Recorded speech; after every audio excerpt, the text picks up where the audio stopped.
ನಮಸ್ಕಾರ ಪ್ರೀತಿಯ ವೀಕ್ಷಕರಿಗೆಲ್ಲ ಹವ್ಯಕ ಪಾಕಶಾಲೆಗೆ ಆತ್ಮೀಯವಾದ ಸ್ವಾಗತ. ಎಲ್ಲ ರೀತಿಯಾದಂತಹ ಪಲಾವನ್ನು ತಿಂದು ಬೇಜಾರಾಗಿದೆಯಾ? ಹಾಗಿದ್ದರೆ ಕರಿಬೇವು ಮತ್ತು ಬೆಳ್ಳುಳ್ಳಿ ರೈಸನ್ನು ಒಂದ್ಸಲ ಮಾಡಿ ನೋಡಿ. ತುಂಬಾ ಆರೋಗ್ಯಕರವಾದಂತಹ ರೆಸಿಪಿ ಇದು. ಇದನ್ನು ಮಕ್ಕಳ ಲಂಚ್ ಬಾಕ್ಸಿಗೆ ಕೂಡ ಹಾಕ್ಕೊಡ್ಬೋದು, ಹಾಗೆಯೇ ಬೆಳಗಿನ ಬ್ರೇಕ್ಫಾಸ್ಟಿಗೆ ಕೂಡ ಮಾಡಿ ತಿನ್ಬೋದು. ಬನ್ನಿ ಆರೋಗ್ಯಕರವಾದಂತಹ ಈ ಕರಿಬೇವು ಮತ್ತು ಬೆಳ್ಳುಳ್ಳಿ ರೈಸನ್ನು ಮಾಡೋದು ಹೇಗೆ ಅಂತ ನೋಡೋಣ. ಇಲ್ಲಿ 2 ಲೋಟ ಆಗುವಷ್ಟು ನಾನು ರಾ ರೈಸನ್ನು ತಗೊಂಡು ಹಾಕ್ತಾಯಿದ್ದೀನಿ. ಮೊದಲಿಗೆ ನಾವು ಅನ್ನವನ್ನು ಮಾಡ್ಕೊಳ್ಬೇಕು. ಇನ್ನು ನೀರಿನಲ್ಲಿ ಒಂದು 3ರಿಂದ 4 ಸರಿಯಾದರೂ ಚೆನ್ನಾಗಿ ತೊಳ್ಕೊಳ್ಬೇಕು. ತೊಳೆದಾದ ನಂತರ ಒಂದು ಕುಕ್ಕರಲ್ಲಿ ಹಾಕಿ ಒಂದು 3ರಿಂದ 4 ಸೀಟಿ ಕೂಗಿಸ್ಬೇಕಾಗತ್ತೆ. ಚೆನ್ನಾಗಿ ಇದು ಅನ್ನ ಉದುರಾಗಿ ಬೇಯಬೇಕು. ಇದಕ್ಕೆ ನೀವು ಮುಂಚಿನ ದಿವಸದ ರಾತ್ರಿ ಉಳಿದಿರುವಂತಹ ಅನ್ನವನ್ನು ಕೂಡ ಹಾಕ್ಕೊಳ್ಬೋದು. ಬಟ್ ಅದು ಇಲ್ಲ ಅಂತ ಅಂದರೆ ನಾವು ಇನ್ಸ್ಟಂಟಾಗಿ ಮಾಡೋದು ಅಂತ ಆಗುವಾಗ ಬೆಳಗಿನ ಹೊತ್ತಲ್ಲಿ ನಾವೀಗ ಅನ್ನವನ್ನು ಮಾಡ್ಕೊಳ್ಬೇಕಾಗುತ್ತೆ. ಇದಕ್ಕೆ ಅಳತೆ ಪ್ರಮಾಣದ ನೀರು 4 ಲೋಟದಷ್ಟು ಹಾಕ್ಕೊಳ್ಬೇಕು. 2 ಲೋಟ ಅಕ್ಕಿಗೆ 4 ಲೋಟ ಕಂಪಲ್ಸರಿಯಾಗಿ ಹಾಕಿದರೆ ಸಾಕಾಗತ್ತೆ. ಇನ್ನು ಮುಚ್ಚಳವನ್ನು ಮುಚ್ಚಿ 4 ಸೀಟಿ ಬರಲಿ. ಒಟ್ಟಿನಲ್ಲಿ ಅನ್ನ ಚೆನ್ನಾಗಿ ಬೇಯಬೇಕು, ಉದುರಾಗಿರಬೇಕು ಕೂಡ. ಈಗ ಅನ್ನ ಬೇಯೋಷ್ಟು ಹೊತ್ತಲ್ಲಿ ನಾವಿಲ್ಲಿ ಬಾಕಿ ಎಲ್ಲ ತಯಾರಿಗಳನ್ನು ಮಾಡ್ಕೊಳ್ಳೋಣ. ಇಲ್ಲಿ 1 ಗೆಡ್ಡೆ ಆಗುವಷ್ಟು ಬೆಳ್ಳುಳ್ಳಿಯನ್ನು ತಗೊಂಡು ಸಿಪ್ಪೆಯೆಲ್ಲ ತೆಗೆದು ನೀಟಾಗಿ ನೋಡಿ, ತುಂಬ ಅಂದರೆ ತುಂಬ ಸಣ್ಣಕ್ಕಾಗಿ ಹೆಚ್ಕೊಳ್ಬೇಕು. ನೀವು ಯಾವ ರೀತಿಯಾದರೂ ಹೆಚ್ಕೊಳ್ಬೋದು, ಸಣ್ಣದಾಗಿ ಹೆಚ್ಕೊಳ್ಬೇಕಾಗತ್ತೆ ಟೋಟಲಿ. ನೋಡಿ, ನಾನು ಈ ಥರ ಚಾಕುವಲ್ಲಿ ಹೀಗೆ ಮಾಡಿ ಕಟ್ ಮಾಡ್ತಾ ಇದ್ದೀನಿ. ಈಗ ಹೆಚ್ಚಿದಂತಹ ಬೆಳ್ಳುಳ್ಳಿ ಎಲ್ಲ ಒಂದು ಸೈಡಲ್ಲಿ ಇಟ್ಟಿರೋಣ.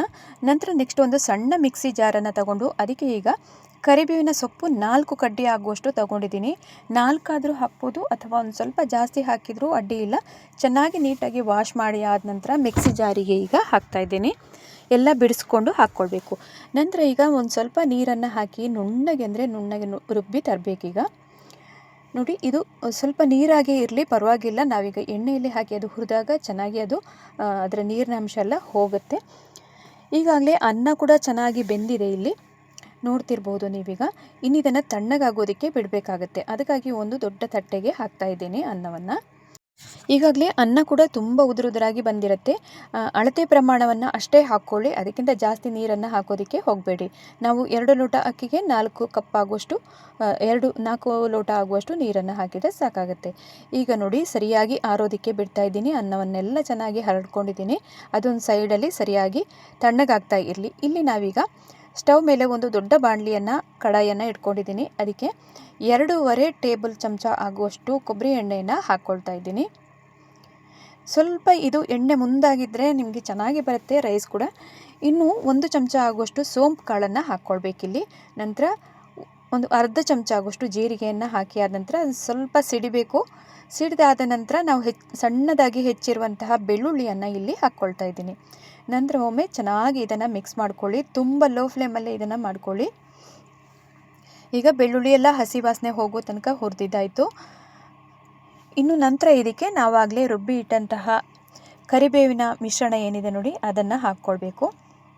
ಇದನ್ನು ಹಾಕಿ ಆದ ನಂತರನೂ ಅಷ್ಟೇ ಮೀಡಿಯಮ್ ಉರಿನಲ್ಲೇ ಇಟ್ಕೊಂಡು ಇದರಲ್ಲಿರುವಂತಹ ನೀರಿನ ಅಂಶ ಏನಿದೆ ನೋಡಿ, ನಾವು ಜಾಸ್ತಿಯಾಗಿ ನೀರಿನ ಅಂಶ ಹಾಕಿದ್ದೀವಲ್ಲ, ಅದೆಲ್ಲ ಸರಿಯಾಗಿ ನೀರಾಗಿ ಹೋಗಬೇಕು. ನೋಡಿ, ಈಗಾಗಲೇ ಹೋಗ್ತಾ ಇದೆ ನೋಡಿ, ಚೆನ್ನಾಗಿ ನೀರಿನ ಅಂಶ ಎಲ್ಲ ಆರ್ತಾ ಇದೆ. ಆವಾಗ ನಿಮಗೆ ಅದು ಕಲರ್ ಕೂಡ ಬಿಟ್ಕೊಳ್ಳುತ್ತೆ. ಈಗಾಗಲೇ ಸರಿಯಾಗಿ ನೀರಿನ ಅಂಶ ಆರಿ ಆದ ನಂತರ ಒಂದು 1/4 ಚಮಚ ಆಗುವಷ್ಟು ಅರಿಶಿಣವನ್ನು ಇಲ್ಲಿ ಹಾಕ್ಕೊಳ್ತಾ ಇದ್ದೀನಿ. ನಂತರ ನೋಡಿ, ಇಲ್ಲಿ ಕುಟಾಣಿಯಲ್ಲಿ ಕುಟ್ಟಿದಂತಹ ಬ್ಲ್ಯಾಕ್ ಪೆಪ್ಪರನ್ನು ಹಾಕ್ಕೊಳ್ಬೇಕು. ಒಂದು ಅರ್ಧ ಚಮಚ ಆಗುವಷ್ಟು ಹಾಕಿದರೆ ಸಾಕಾಗುತ್ತೆ. ಹೀಗೆ ಕುಟಾಣಿಯಲ್ಲಿ ಕುಟ್ಟಿ ಹಾಕ್ಕೊಳ್ಳಿ. ತುಂಬ ಇದನ್ನು ನೈಸ್ ಮಾಡೋದಕ್ಕೆ ಹೋಗಬಾರ್ದು. ಪುಡಿಯಾಗಿ ಒಂದು ಸ್ವಲ್ಪ ಜಸ್ಟಷ್ಟೇ ಕ್ರಷ್ ಆದರೆ ಸಾಕಾಗುತ್ತೆ. ಇವಿಷ್ಟನ್ನು ಹಾಕಿ ಆದ ನಂತರ ಮಿಕ್ಸ್ ಮಾಡಿ ರುಚಿಗೆ ತಕ್ಕಷ್ಟು ಉಪ್ಪನ್ನು ಇಲ್ಲಿ ಹಾಕ್ಕೊಂಡಿದ್ದೀನಿ.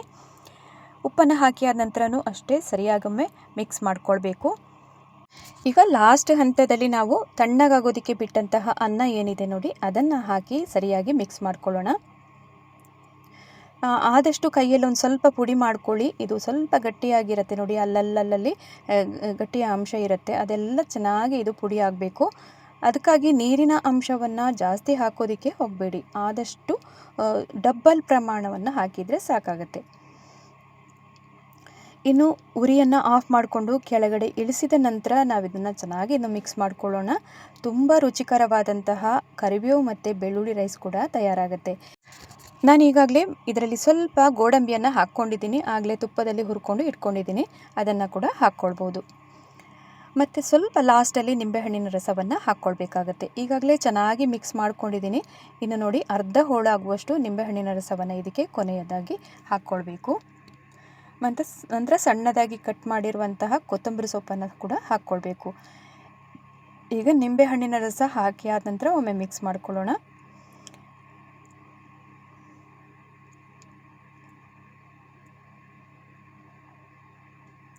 ಇನ್ನು ಸಣ್ಣದಾಗಿ ಕಟ್ ಮಾಡಿರುವಂತಹ ಕೊತ್ತಂಬರಿ ಸೊಪ್ಪನ್ನು ಇಲ್ಲಿ ಉದುರಿಸ್ತಾ ಇದ್ದೀನಿ. ಇನ್ನು ಆಗಲೇ ಹುರಿದಿಟ್ಟಂತಹ ಸ್ವಲ್ಪ ಗೋಡಂಬಿಯನ್ನು ಕೂಡ ಇಲ್ಲಿ ಹಾಕ್ತಾ ಇದ್ದೀನಿ. ಈ ಕರಿಬೇವು ಅಂತೂ ಆರೋಗ್ಯದ ದೃಷ್ಟಿಯಿಂದ ಬಹಳನೇ ಒಳ್ಳೆಯದು ಅಂತ ಹೇಳ್ಬೋದು. ಇದರಲ್ಲಿ ತುಂಬಾ ಕಬ್ಬಿಣದ ಅಂಶ ಇರುತ್ತೆ. ಕೂದಲು ಉದುರುವುದನ್ನು ಕೂಡ ಇದು ತಪ್ಪಿಸುತ್ತೆ. ಆಮೇಲೆ ಕೂದಲಿನ ಬೆಳವಣಿಗೆಗೂ ಕೂಡ ತುಂಬಾ ಇದು ಸಹಕಾರಿಯಾಗಿರುತ್ತೆ. ಆಮೇಲೆ ಹೃದಯದ ಆರೋಗ್ಯಕ್ಕೆ ಕೂಡ ಬಹಳನೇ ಒಳ್ಳೆಯದು. ರಕ್ತಹೀನತೆಯನ್ನು ಕೂಡ ಇದು ತಡೆಗಟ್ಟುತ್ತೆ. ಇನ್ನು ಬೆಳ್ಳುಳ್ಳಿಯನ್ನು ನೋಡೋದು ಅಂತ ಆದರೆ ಇದನ್ನು ಸಹ ಇದು ರೋಗ ನಿರೋಧಕ ಶಕ್ತಿಯನ್ನು ತಡೆಗಟ್ಟೋದಕ್ಕೆ ಬಹಳನೇ ಸಹಕಾರಿ ಅಂತ ಹೇಳಬಹುದು. ಇವತ್ತಿನ ಈ ರೆಸಿಪಿ ಇಷ್ಟ ಆಗಿದ್ದಲ್ಲಿ ಲೈಕ್ ಮಾಡಿ, ಶೇರ್ ಮಾಡಿ, ಸಪೋರ್ಟ್ ಮಾಡಿ. ಇನ್ನೊಂದು ಹೊಸ ರುಚಿಯೊಂದಿಗೆ ಸಿಗ್ತೀನಿ. ನಮಸ್ಕಾರ.